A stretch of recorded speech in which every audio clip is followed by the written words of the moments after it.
Les rencontres qui m'ont amené à travailler sur ces thèmes de recherche. Bon, il y a beaucoup de rencontres.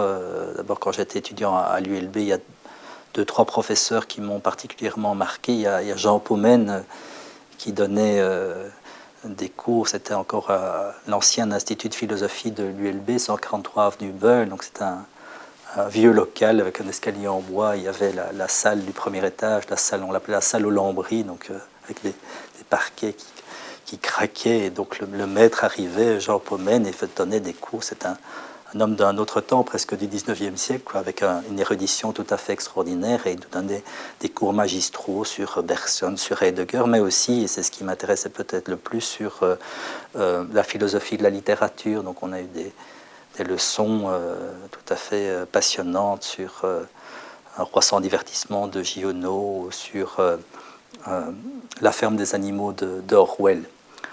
Donc il m'a toujours, quelqu'un qui m'a toujours aidé, soutenu, qui a une capacité d'écoute tout à fait extraordinaire, mais disons qu'il ne travaille pas sur le même thème que moi. Il y a aussi Lambros Kouloubaritsis, un personnage qui est aussi académicien d'ailleurs, spécialiste de la philosophie de l'Antiquité, un homme d'une très grande générosité qui m'a aussi encouragé à entamer des recherches. Et puis il y a eu surtout Gilbert Otto, avec qui j'ai travaillé, donc qui est romaniste et philosophe de formation, mais c'est quelqu'un qui s'est très vite intéressé au développement technoscientifique, une réflexion sur la philosophie des sciences et puis sur l'éthique. C'est lui qui a créé le centre de recherche interdisciplinaire en bioéthique à la fin des années 80.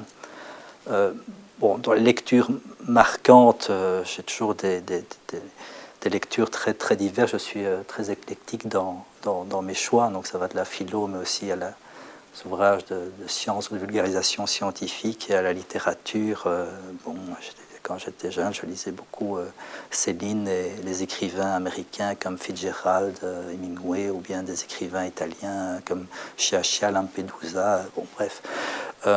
Mais relativement à mon domaine de recherche, je pense que d'une part, les travaux de Laborie m'ont beaucoup marqué, et d'autre part, il y a en 83 l'ouvrage de Jean-Pierre Changeux, L'homme neuronal, qui a eu un grand succès.